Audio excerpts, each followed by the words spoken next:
El ayer y hoy se funden en un solo espacio. Ya empieza la hora del museo.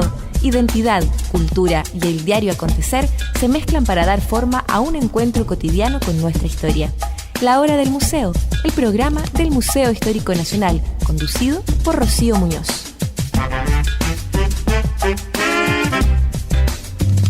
Bienvenidos. Estamos esta mañana acompañándoles como siempre aquí en la 94.5 FM Radio Universidad de Santiago.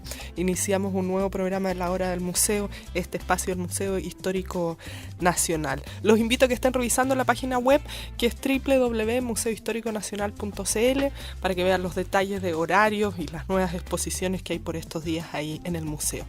Hoy día, como siempre, vamos a hablar de historia, vamos a hablar de una historia bien particular que yo creo que nos lleva aparte de la identidad chilena y vamos a descubrir que no solo es chilena sino latinoamericana. Vamos a estar hablando del Manual de Carreño. Hay una investigación que está haciendo una historiadora que nos va a acompañar el día de hoy que se llama Los orígenes de un bestseller. Fue un bestseller, a lo mejor todavía lo es, el Manual de Carreño. Cómo se publicó, cómo circuló y cómo se ha recibido esta urbanidad que proclama el Manual de Carreño en América Latina es lo que vamos a conversar el día de hoy con Natalia López Rico. Ella es historiadora de la Universidad Nacional de Colombia, es magíster en estudios latinoamericanos en la Universidad de Chile y en esa misma universidad está actualmente terminando su doctorado. Esto forma parte de su investigación de doctorado. Antes de empezar a conversar con Natalia, los dejo con música y enseguida regresamos con esta entrevista.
Ya me acompaña aquí en el estudio Natalia López. Como les comentaba, ella es historiadora de la Universidad Nacional de Colombia, es magíster en estudios latinoamericanos aquí en la Universidad de Chile y en esa misma casa de estudio está terminando su doctorado. El día de hoy vamos a hablar del Manual de Carreño y cómo ha circulado en América Latina. Bienvenida, Natalia, y gracias por aceptar la invitación del Museo Histórico aquí en Radio Sacha. Muchas gracias a ti, Rocío, por la invitación y por el interés en mi trabajo. Natalia, vamos primero, quiero saber cómo te interesas por este tema y todo, pero hablemos del Manual de Carreño porque a lo mejor yo creo que hay nuevas generaciones que no lo tienen tan presente tal vez como lo tenemos algunas otras personas un poco más antiguas. ¿De qué se trata el Manual de Carreño? A ver, si tienes razón, yo creo que las generaciones más actuales tal vez no lo tienen tan presente y tal vez fuimos nosotros la última generación que todavía tenía al Manual de Carreño o a Carreño como un nombre que flotaba un poco en el aire, como una especie de metáfora o de llamado al buen comportamiento y a la urbanidad y a la civilidad. Pero este manual surge en el siglo XIX, lo publican en el siglo XIX, es publicado por Manuel Antonio Carreño en el siglo XIX, en 1853, para ser más exactos, publican la primera edición de este manual y es un libro que tiene mucha importancia justamente en el 19, que es la época de formación de las naciones y sobre todo la formación del ciudadano nacional, que eso es lo que intenta un poco investigar y en lo que se adentra mi trabajo. O sea, como este libro, y no solamente este libro, sino una serie de tratados sobre la urbanidad y el buen comportamiento tuvieron una marcada importancia y significación en la construcción de este ciudadano nacional, pero como yo lo muestro en mi investigación, más que un ciudadano nacional, se convierte en un ciudadano global o latinoamericano, porque al final son pautas que circulan, que surgen de Europa, pero circulan por toda América Latina bajo dos principios. La formación moral del ciudadano, que es una moral sobre todo de corte católica. Habían varias ideas de moral que circulaban en esta época, la moral republicana, pero se apegan más bien a la idea de moral religiosa, que era una idea de moral que ya circulaba entre el pueblo llano. Entonces era más fácil de algún modo apegarse a esta idea de moral que ya estaba circulando y que ya tenía cimientos. Bueno, entonces era esta idea moral y la idea de reformar al ciudadano moral republicano y la idea de la urbanidad, que tiene que ver más con el control y el disciplinamiento del cuerpo, porque esta nueva ciudadanía requería de un cuerpo también que contuviera pasiones, especialmente eso, contener ciertas expresiones de las pasiones, como por ejemplo la risa. Era muy importante contener la risa, que es justamente esta risa descontrolada que daba cuenta de una especie de ser humano que no estaba todavía pulido, digamos, en sus maneras. Y bueno, y así un montón de una serie enorme de gestos que tenían que ser cuidadosamente mostrados. Es toda una retórica de la gestualidad que es muy interesante y, insisto, para el siglo XIX era muy importante, pero esto se perpetúa y tenemos el Manual de Carreño publicado hasta el día de hoy en casi todos los países de América Latina, y eso es lo que muestro entonces de mi investigación, cuál es su significación en el siglo XIX y después cómo esta significación se desdobla o cómo deriva ya para el siglo XX. ¿Y quién era Antonio Carreño? Bueno, Manuel Antonio Carreño sí es un personaje muy singular. Parto de hecho mi investigación específica sobre este texto llamando la atención sobre un equívoco en torno a este nombre. Cuando empecé la investigación en Chile, descubrí una crónica muy interesante de Joaquín Edwards Bello que se titula ¿Alguien ha leído a Carreño? Así con signos de interrogación, como preguntándose, como, bueno, un poco como nosotros hoy en día, como este personaje que flota en el aire pero que nadie sabe exactamente quién es. Y bueno, y Carreño, esta es una crónica de 1945, creo, sí, la década del 40. Bueno, se pregunta quién es este tipo porque encuentra un libro de Carreño en una librería.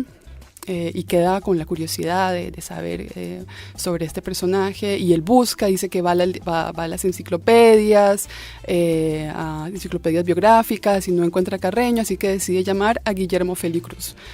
Bueno, que todos lo conocen, el insigne bibliógrafo chileno. En ese momento Feli Cruz ya estaba trabajando en la Biblioteca Nacional y le pide información a Feli Cruz de quién es Carreño. Y luego Feli Cruz le entrega la información que publica entonces Edwards Bello en su crónica, y le dice que Carreño era un chileno, había sido un chileno que había sido profesor primario, que había tenido una escuela en Valparaíso, incluso dice que, bueno, da un nombre de su madre, no recuerdo el nombre que le da la madre, que había nacido en 1852. En fin, lo que hace Félix Cruz entonces es inventarse de algún modo una especie de carreño chileno, y bueno, y Edwards Bello queda muy complacido con la información que le entrega Félix Cruz. Dice, qué bueno saber que carreño entonces fue este insigne chileno, todavía me falta más información, pero seguramente va a llegar más información porque, claro, como soy periodista y como la gente va a leer esto, seguramente van a llegar más personas entregándome información sobre Carreño y voy a poder darles más información. Bueno, esto se publicó en el diario La Nación, esta crónica. Después leí las crónicas siguientes y nunca más se habló de Carreño, nunca más Edwards Bello habló de Carreño, y esto se quedó entonces así en el aire, esta idea de que Carreño era chileno, claro. Bueno, obviamente la crónica llamó mucho la atención, una cosa un poco cómica, haber pillado un poco estos dos personajes insignes como en este error, pero claramente, claro, no es tampoco poner a ningún personaje en la palestra, sino que efectivamente Félix Cruz lo que hizo fue hacer un cálculo muy básico y un cálculo también de un conocimiento sobre estos textos en el siglo XIX. Efectivamente, estos textos, estos manuales de urbanidad, eran publicados en el XIX por lo general por profesores que tenían a su cargo colegios. Y sí se acerca un poco a la realidad porque efectivamente Manuel Antonio Carreño fue profesor y tuvo un colegio, pero en Caracas, porque Carreño es un venezolano que en el siglo XIX también tuvo una cierta importancia política, digamos, en Caracas. Tuvo cargos políticos como ministro de Relaciones Exteriores y como ministro de Hacienda, y luego tuvo que salir de su país, porque la situación política en Venezuela se tornó bastante compleja en la década del 60, entonces él decide emigrar hacia los Estados Unidos y emigra con toda su familia, ya habiendo publicado el manual, y se instala en Nueva York. Y una de las motivaciones para irse a Nueva York es que su hija, Teresa Carreño, es una niñita que es una niña pródigo en el piano. Es una pequeña genio, y su padre, bueno, él también es músico, él es el que le enseña a su hija a tocar piano y rápidamente descubre que había un potencial ahí enorme, que había un talento descomunal en su hija. Entonces también decide partir como para pulir la formación de su hija, y en Estados Unidos Teresa Carreño tiene un éxito apabullante, rotundo. Incluso va a la Casa Blanca, la invitan a la Casa Blanca a dar un concierto de piano. Bueno, hacen giras por Estados Unidos y luego se instalan en París. Están unos 10 años en Estados Unidos y luego se instalan en París. Y en París finalmente es donde muere Manuel Antonio Carreño. Entonces es un personaje, como yo lo propongo, también muy interesante porque son estos personajes de algún modo sujetos globales que tienen consigo unos ciertos saberes menores, como es el saber de la urbanidad, que uno puede proponer la urbanidad como un saber menor del siglo XIX, pero que es un saber que circula globalmente, al menos por Occidente, y son estos personajes, digamos, que tienen como en su cabeza este saber y también en sus modos y en su comportamiento reflejan este saber y ponen en circulación estos saberes. Así que este es el personaje Carreño que hoy nos convoca. Y fue muy difícil rastrear su verdadero origen. Todo el mundo lo sabía y era solo aquí en Chile que no se sabía nada. O sea, bueno, hoy día uno googlea y ya, pero... Claro, sí, fue, claro, circula mucha información, pero es ese tipo de información, como información que parece un poco de sentido común, pero nadie, bueno, nunca encontré información tan precisa. Claramente hay estudiosos que abordaron a Carreño por esto mismo, porque reconocieron el manual de Carreño en el siglo XIX como un texto fundamental en la erección de las naciones y de los discursos nacionales, pero sí, fue un poco difícil seguirle la pista, tanto así que tuve que, bueno, alguien estuvo en Caracas ayudándome a sacar información de la Biblioteca Nacional, yo rastreé las bibliotecas nacionales de casi todos los países de América Latina, también fui a París, incluso a la Biblioteca Nacional de Francia, que está en París, también a rastrear las publicaciones de Carreño y la vida de Carreño en París. Y sí, fue tratar como de seguir un poco el personaje, este personaje que estaba como diluido, como en el imaginario latinoamericano. Uh-huh. Y de hecho, mi primer acercamiento a Carreño fue también una historia personal. En Colombia también, como en Chile, está la idea de que Carreño encarna, o sea, que Carreño es igual a urbanidad y a buen comportamiento. Y recordaba a mi madre contándome las historias de lo importante que había sido en su formación leer a Carreño. Pero al menos ella lo había leído. Exacto, lo había leído e incluso habían concursos, me contaba que habían concursos entre los niños para saber quién se había aprendido mejor Carreño. Mi mamá de hecho era una experta en Carreño y claro, aunque yo en mi infancia y en mi adolescencia nunca lo leí, para mí bastaba ver a mi madre para ver una especie de Carreño. O sea, para mí mi madre era un poco la encarnación de este ideal del buen comportamiento y siempre estuvo como ese imaginario hasta que claro, ya en mi formación ya disciplinaria llegué al texto como un texto ya histórico y como una fuente de información, pero el primer acercamiento fue un acercamiento muy desde la vivencia y desde como lo cotidiano. Qué increíble, ¿no? Bueno, hay tantos temas que surgen de esto. Yo me quedo pensando en Carreño. No sé si en Europa hay manuales similares también, porque de allá debe venir toda la inspiración. O sea, a mí me suena, o a la mayoría nos suena algo muy francés, ¿no? Esto de tener buenos modales. Exactamente, sí. Bueno, que esa es otra arista que abarco en mi tesis. Bueno, el Carreño y su manual es un capítulo de la tesis, porque realmente lo que investigo en mi tesis doctoral son géneros menores para el siglo XIX, y entre estos géneros menores están como todos estos libritos como de circulación menuda, no sé, los almanaques, las hojas sueltas, la lira popular y los manuales de urbanidad. Y me enfoco en estos libros, en los manuales de urbanidad. Y para poder entenderlos, justamente lo que tuve que hacer es, claro, una cosa más bien a la ligera, porque la historia de estos textos se remite incluso hasta Séneca y las epístolas morales, pero tuve que hacer una pequeña genealogía de los textos y efectivamente estos textos surgen o tienen un florecimiento en el Renacimiento europeo.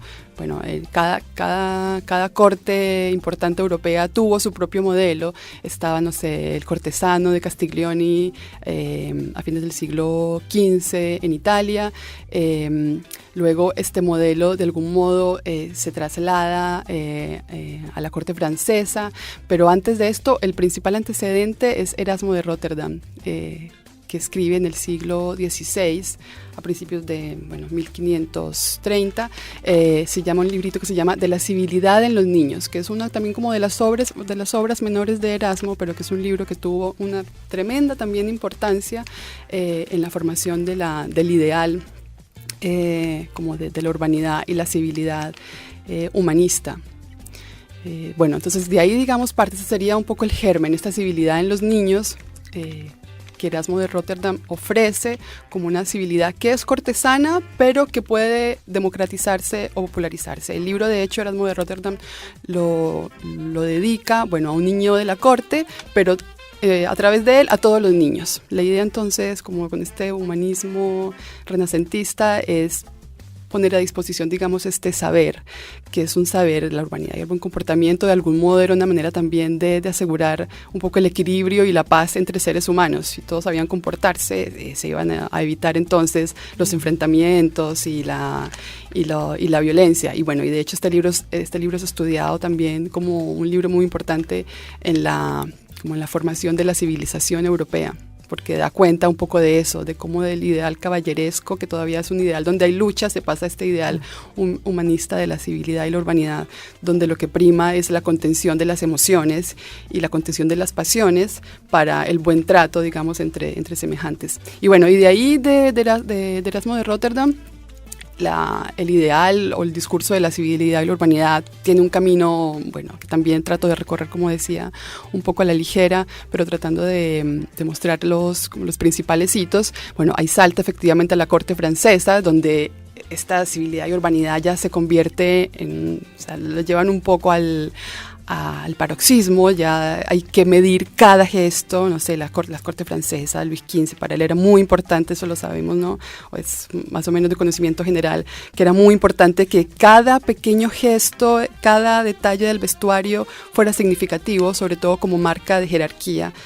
Aquí entonces la civilidad y la urbanidad, a diferencia de lo que proponía Erasmo de Rotterdam, se convierte más bien en una especie de patrimonio aristocrático o aúlico que es una marca de jerarquía y pertenece a la aristocracia y a las cortes. Luego en el siglo XVIII, ya con el iluminismo, la civilidad y la urbanidad cambia un poco y es incluso ya atacada porque, bueno, sobre todo desde, bueno, lo que propone Rousseau, aparece la civilidad, más bien aparece la idea del ideal del ser humano natural y no esta urbanidad y civilidad que se ve como artificiosa. Y bueno, hay como entonces una pugna, digamos, entre estos dos ideales, este ser humano, este humano que se pule a través de los ideales urbanos, o este ser humano más bien que va en contra de esto y se presenta como naturaleza, como pura. Y un poco para salvar de esta pugna a la urbanidad, lo que se hace es unirla a la urbanidad cristiana. Entonces es el momento en que los clérigos y se hacen cargo de la urbanidad, y se publica un libro famoso que escribe un cura, La Salle, que es un libro muy parecido a esa primera urbanidad de Erasmo de Rotterdam, que también es una urbanidad que quiere como popularizarse, pero teniendo en cuenta siempre la urbanidad cristiana o la moral cristiana. Y el cambio es que cada atentado, digamos, contra la urbanidad se convierte como en un pecado, un atentado contra la religión. Bueno, y ya con la Revolución Francesa también ahí hay un punto de inflexión, porque también ahí se ve con rechazo, digamos, todo este patrimonio justamente aristocrático de la urbanidad, porque justamente la idea es atacar, ¿no? Todos estos, como este repertorio gestual aristocrático. Y la urbanidad que salta a América Latina, yo diría que es esa urbanidad más de corte religiosa, esta urbanidad cristiana, que es la que activan los nuevos estados-nación como un discurso, como decía al principio, necesario para formar al nuevo ciudadano republicano. Bueno. No sé qué tanto se logró. Bueno, hay mucho, digamos, entre líneas ahí en esa idea, ¿no? Natalia, te quiero invitar a escuchar música. Vamos a hacer una pausa también aquí en esta conversación para seguir hablando de estos detalles que nos llevan a la difusión, a la circulación del Manual de Carreño, este libro publicado a mediados del siglo XIX y que, bueno, forma parte hoy día de la identidad de muchas naciones latinoamericanas. Hoy día está con nosotros la historiadora Natalia López, conversando de este tema aquí en el programa. Los dejo con la música, hacemos la pausa y ya volvemos con esta conversación.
Cuando el reloj marca justo el mediodía, descubre el alma de nuestra música en la 94.5.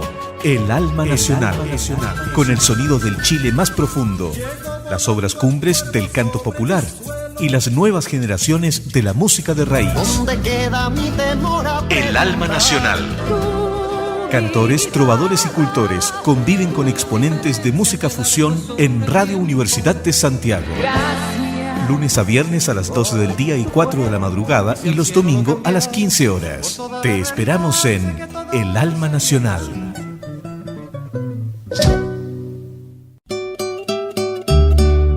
Los invitamos a encontrarnos cada domingo a las 10 de la mañana para escuchar a los artistas que han escrito las grandes y pequeñas historias de la música popular. Toda una vida. Las canciones de siempre y las que vale la pena sacar del olvido. Toda una vida. Canciones para recordar y conocer. Domingo a las 10 de la mañana. Conduce Manuel Vilches.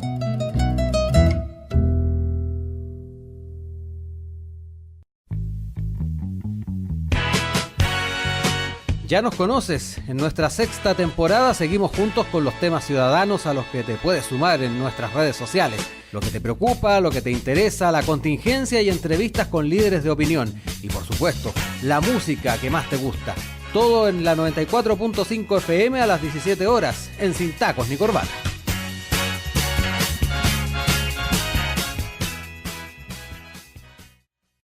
Información, análisis, opinión y crítica. 4 conceptos que te llevan a ser un ciudadano constructivo y democrático.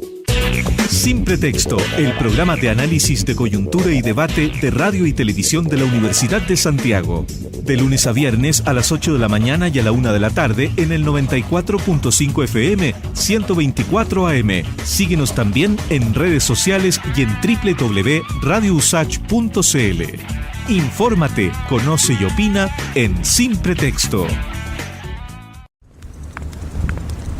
Hola, ¿cómo estás? Bien, un poco apurada, pero bien. Te voy a quitar mucho tiempo. Solo quiero que por fin me aceptes la invitación a salir. ¿Qué te parece el jueves a las 8, después del trabajo, abriendo la noche? Pucha, no, justo ahora no puedo porque escucho música y política. Cada jueves a las 20 horas en Radio Universidad de Santiago, junto al sociólogo Alberto Mayol, el compositor Miguel Farías, el sociólogo Carlos Azócar, estarán en Música y Política. Cada jueves a las 20 horas en Radio Universidad de Santiago. ¿Y si almorzamos el sábado a las 3? Chuta, tampoco, porque es la repetición y no me la pierdo. Música y Política, tu excusa perfecta. Les invitamos a escuchar a los artistas más trascendentales de la historia musical chilena, músicos y agrupaciones que han dejado un legado. Para olvidarme de ti. Especialmente chileno. Los artistas y agrupaciones que se han transformado en un referente a nivel nacional e internacional. Especialmente chileno. Todos los domingos a las 2 de la tarde en Radio Universidad de Santiago, tu radio universitaria. Le invitamos a sintonizar nuestros programas con música de concierto en Radio Universidad de Santiago, de lunes a domingo a las 23 horas, los sábados desde las 21 horas y los días domingo entre 8 y 10 de la mañana y de 17 a 24 horas. Recuerde, la mejor música clásica de todos los tiempos la encuentra en Radio Universidad de Santiago.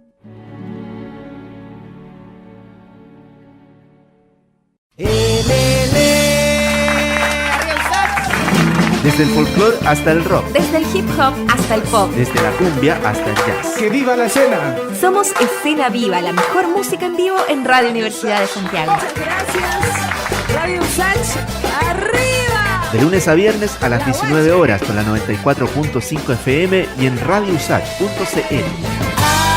Hasta que amanezca y que siga la fiesta.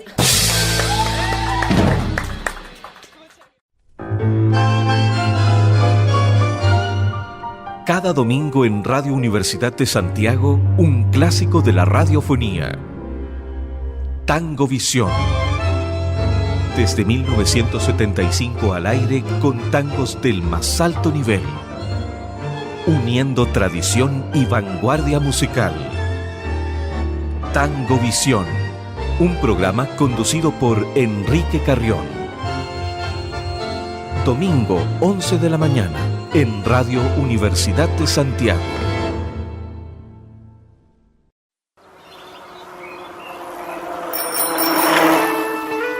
Te invitamos cada sábado a las 12 del día a una cita con la naturaleza, las áreas verdes y la vida sana al aire libre.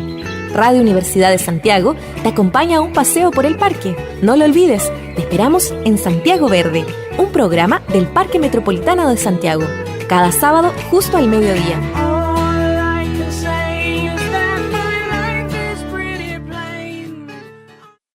Te acompañamos en tu radio universitaria. 94.5 FM, 124 AM y www.radiousach.cl. Radio Universidad de Santiago.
Ni te mojaste, te llevaste hasta el pandero. Ay, menos mal que es duro el suelo. Está duro el suelo. Amaruñao, no querí mirar pa'l lado. Fábrica ya puro fierro, ahora te está llevando el cerro.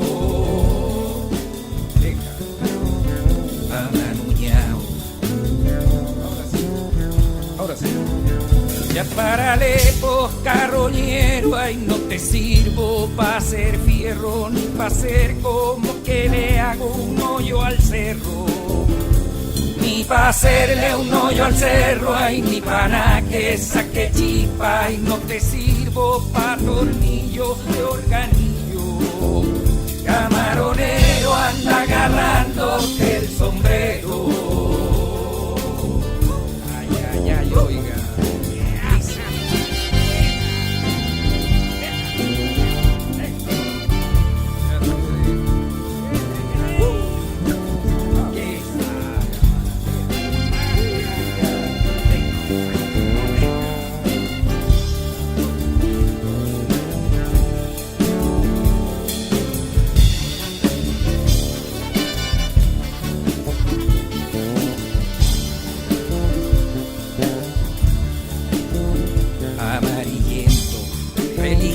Era tu invento, me querí contar un cuento, ay, no sé qué con el pulento.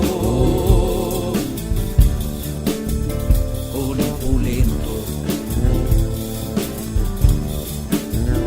Camaronero, financiero, el embutero, vende el agua que no llueve y compra con lo que no debe.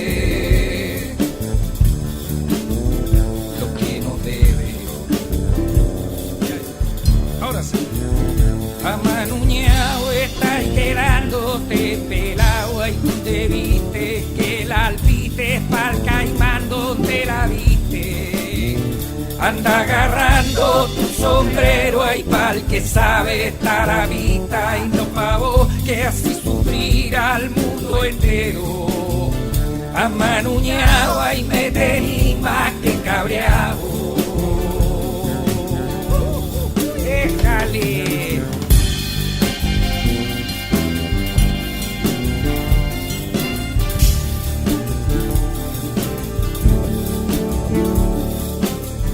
Ya tuve de esto, ahora voy por si hay un reto. De nuevo. Ya tuve de esto, ahora voy por si hay un reto. Así es. Vamos. Ya tuve de esto, ahora voy por si hay un reto.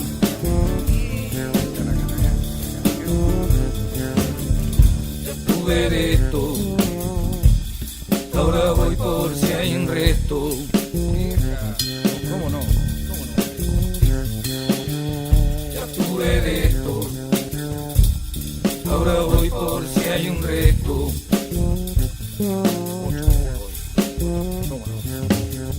Ya tuve de esto, ahora voy por si hay un resto.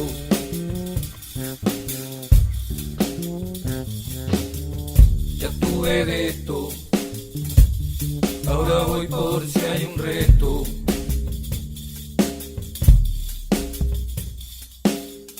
Ya tuve de esto.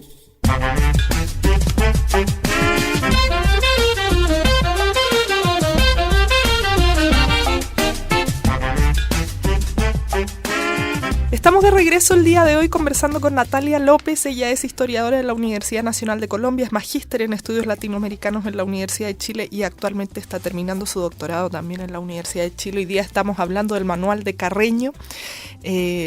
Muchos temas, ¿no? Recién, Natalia, en el bloque anterior nos contabas cómo había sido esta evolución de la idea de la urbanidad y la civilidad, cuál fue el primer fin y luego se fue mutando, ¿no? Hasta llegar aquí a América Latina con otros fines. Y yo siento que la idea es como borrar ese pasado indígena de alguna manera y crear aquí un ser europeo en América Latina. Yendo a cuando se publica esto, tú mencionabas también a tu mamá que lo había leído. ¿Qué es lo que manifiesta el manual de Carreño? ¿Cuál es ese ser civilizado, urbano, que se comporta bien, que es pacífico, que contiene sus emociones, sus pasiones? ¿Cómo está organizado este libro? ¿Qué es lo que va planteando? Porque son acciones concretas. Sí, exactamente.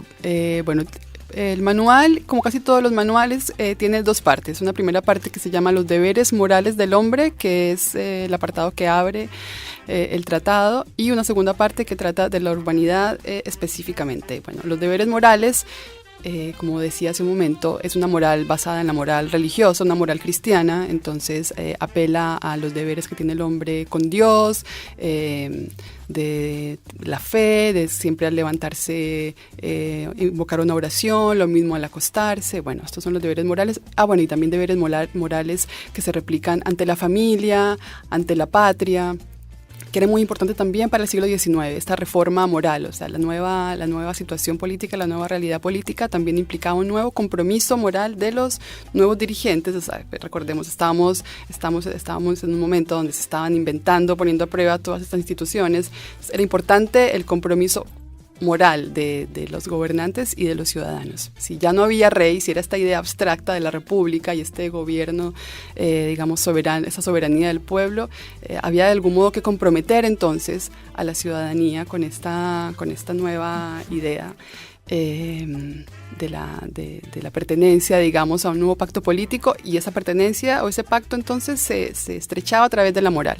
Entonces de ahí la importancia de esta entrada de los manuales con la moral cristiana. Y la segunda parte de la urbanidad, que era la parte por lo general más extensa, y en el texto de Carreño lo es. De hecho, el texto completo tiene unas 400 páginas, pero circuló en una versión resumida en el compendio, que son unas 150. Pero bueno, esta parte de la urbanidad, que es la más extensa, detalla con una tremenda minucia el modo en que debía disponerse cada parte del cuerpo en situaciones diferenciadas. Es decir, bueno, y en espacios diferenciados, que los espacios eran básicamente dos a grandes rasgos, que era el espacio privado, las casas, o sea, tu casa propia o las casas que tú visitas, y el espacio público, que se reducía básicamente a la calle, a los encuentros que se daban en la calle o en algunos espacios también públicos como los clubes, pero claro, son espacios públicos igual restringidos, ¿no? O sea, los clubes en el siglo XIX e incluso hoy todavía siguen siendo espacios de élite. Pero lo interesante es eso, que tiene que insiste, incluso hay un cierto goce, pareciera, en esta descripción muy detallada de cómo debía mirarse, de cómo debía hablarse, del tono que tenía que tener la voz, de cómo debían moverse, por ejemplo, las manos, que yo ahora mismo estoy moviendo, de cómo debía caminarse. Había todo un ritual, por ejemplo, a la hora de salir al paseo público y caminar, si eran 2 personas, si eran 4, era una especie casi de danza que tenía que ejecutarse en el espacio público, en fin, una reglamentación tremenda, y por otro lado, también un rechazo muy fuerte y contundente hacia las formas groseras o inciviles. Entonces también hay muchas palabras que también parecieran una especie de jactancia, como en estas palabras de lo grotesco, de lo feo que es escupir, de lo terrible que es llevarse las manos a la nariz o a las orejas. Entonces, claro, pareciera cumplir una doble función. En esta misma fascinación del detalle, también pareciera que alienta un poco justamente como este desborde como de la gestualidad y de las pasiones, ¿no? En ese ánimo por contener parece más bien exaltar justamente la gestualidad y las pasiones. Entonces sí, son esas dos grandes como secciones las que contienen el manual de Carreño y los manuales en general. Me causa risa, ¿no? Sería mal educado probablemente. ¿Cuáles son las esferas en las que se difunde este manual? Mencionabas antes los colegios, por ejemplo. ¿Cómo comienza a meterse tan dentro de lo latinoamericano? Claro, bueno, la primera llegada de los manuales, yo incluso propongo unos textos que serían como los textos de transición, que son los manuales europeos. Hay, bueno, un manual inglés que es Lord Chesterfield, que tiene, bueno, también es otro tipo de civilidad, que es la civilidad inglesa, que es el gentleman inglés, que también llega en las primeras décadas republicanas a toda América Latina. Bueno, está otro, José de Urcullo, que es un español que se exilia en Londres y trabaja con la Casa Ackerman, que es una casa editorial muy importante de difusión de libros en América Latina, que difundió libros en América Latina, que presenta más bien una urbanidad un poco también a la manera de Rotterdam, un poco más humanista. Y esos primeros libros que circulan yo diría que en esferas de la élite, tal vez. Estos textos que llegan en la década del 30, 40 aproximadamente. Y luego en la década de los 50 hay un cambio, y estos textos, bueno, y un cambio también animado por las transformaciones, digamos, del proceso de instauración de los proyectos nacionales. Y en el 50 el gran proyecto de instauración de la educación primaria pública. Y ahí los manuales cambian, bueno, se adaptan entonces a este proyecto y cumplen una función muy importante como reglamento de los colegios. Y es también cuando entran las autorías de los profesores, que es otra cosa también muy interesante, que en esta como democratización de la República de las Letras, donde era muy importante tener un texto publicado, o sea, era un tremendo privilegio. Bueno, casi todos los hombres notables del siglo XIX, publicistas, políticos, publican algo, pero se abre un espacio como para estos dignatarios menores de las letras, como los profesores, digamos, que sienten que pueden aportar, digamos, a la República de las Letras con su manual. Bueno, y es muy bonito. En general los manuales son, claro, copias de libros europeos, y hay una marca como autoral importante que está en las introducciones de los libros. Y la mayoría de estos profesores dedican estos libros a los alumnos de sus colegios y sienten que están haciendo una pequeña labor, pero que es importante, digamos, en una labor de largo plazo mucho más grande de formación de estudio ciudadano nacional. Entonces, claro, circulan a partir del 50, sobre todo en las esferas escolares, esto hasta fines del siglo XIX, principios del XX. Bueno, de hecho se decreta también en los reglamentos la enseñanza de la urbanidad, y luego yo diría que en la década del 20 y del 30 empieza a decaer un poco, y sale de los currículos escolares, pero no desaparecen. cambian de función, llegan a otro tipo de autoría, ya se convierten en una especie de patrimonio de la burguesía, en fin, es un discurso también, como yo intento demostrarlo en mi trabajo, que se presta mucho para la transformación constante. Pero en el siglo XIX yo diría que fue un texto eminentemente pedagógico, circuló en las esferas de la educación primaria y secundaria. Bueno, otra cosa, esto para la América hispánica, porque yo también estudio los manuales que circularon en Brasil, que Brasil era un imperio, y ahí fueron otro tipo de manuales, ¿no? Ahí se adoptó este manual cortesano que hablábamos hace un momento de las cortes francesas. Este fue el manual que se replicó en Brasil y que también circuló en la región en el siglo XIX, porque me interesa también eso, cómo estos diferentes géneros estaban circulando por toda América Latina. Bueno, interesantísimo ver cómo nos fuimos formando en civilidad. Natalia, nos queda apenas un par de minutos nada más preguntarte, no sé hasta cuándo llega tu investigación, pero ¿qué pasa hoy día? Yo no sé si se sigue imprimiendo el manual de Carreño o no. Bueno, sí, el manual de hecho se sigue imprimiendo. Tengo una pequeña parte del estudio dedicado a qué pasó con el manual específicamente en Chile. Y en Chile, en Chile en 1940 el manual empezó a publicarse, en el siglo XIX se publicó por la imprenta El Mercurio, luego imprentas pequeñas lo publicaron, en el 40 la editorial Cultura se hizo cargo de publicar el manual en la versión extensa y en el compendio. Como hasta la década del 70 más o menos. Una cosa interesante es que empiezan las mismas editoriales a transformar el manual, por ejemplo, incluyendo cómo había que comportarse en los tranvías, cuando llegan los tranvías, luego en los aviones. Entonces, bueno, se convierte además, se sigue conservando el nombre de Carreño, pero realmente el texto ya es otra cosa. Luego hay, en la década de los 80, hay dos versiones que yo llamo la atención, a mi juicio, muy interesantes. Una donde el manual es un manual como de la élite chilena y lo decoran con unas fotografías como de cócteles, bueno, muy a la moda de los 80, que es muy interesante, y una versión del 84, que es una versión de la editorial Mogu, que no tengo muchos antecedentes de la editorial, pero que es una edición que está dedicada a las Fuerzas Armadas en Chile, un poco dispuesto para la dulcificación de las maneras de las fuerzas militares y de los militares. Y tiene una cosa interesante que también está decorado con unas figurines, que son todos, en cada figurín son militares en espacios de civilidad, en cócteles, militares en obras de teatro y bueno, en la dedicatoria del texto dicen eso, ¿no? Que en la dulcificación del carácter de los militares se cifraba su dignidad. Entonces, bueno, ahí hay claramente una intención de interpretaciones, sabemos, variadas. Y luego, en la década de los 90, es la editorial Zigzag la que se hace cargo de imprimir el manual.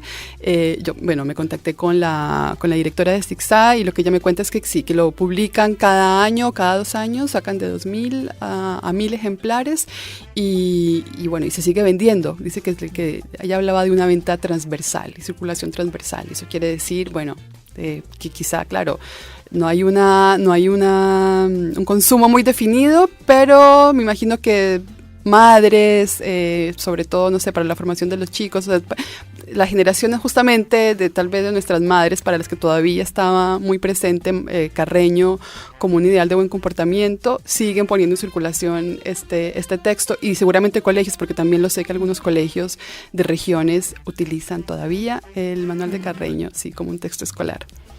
Curiosos también. A ver. Natalia, muchísimas gracias por haber venido a conversar con nosotros. No, a ustedes, muchas gracias a ti por la invitación a hablar acá.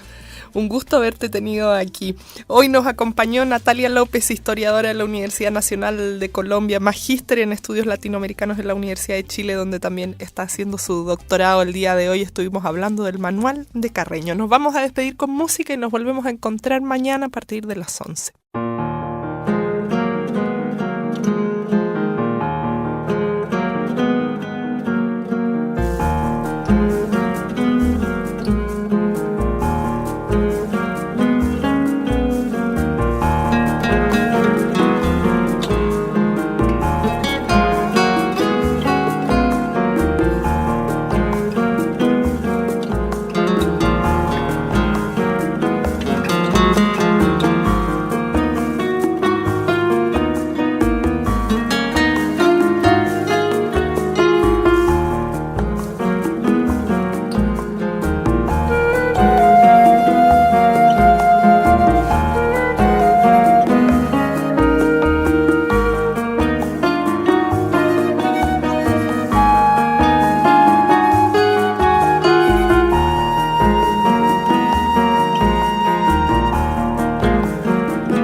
Esto fue La Hora del Museo, donde la historia se hace presente para darnos nuevas visiones y opiniones de la actualidad.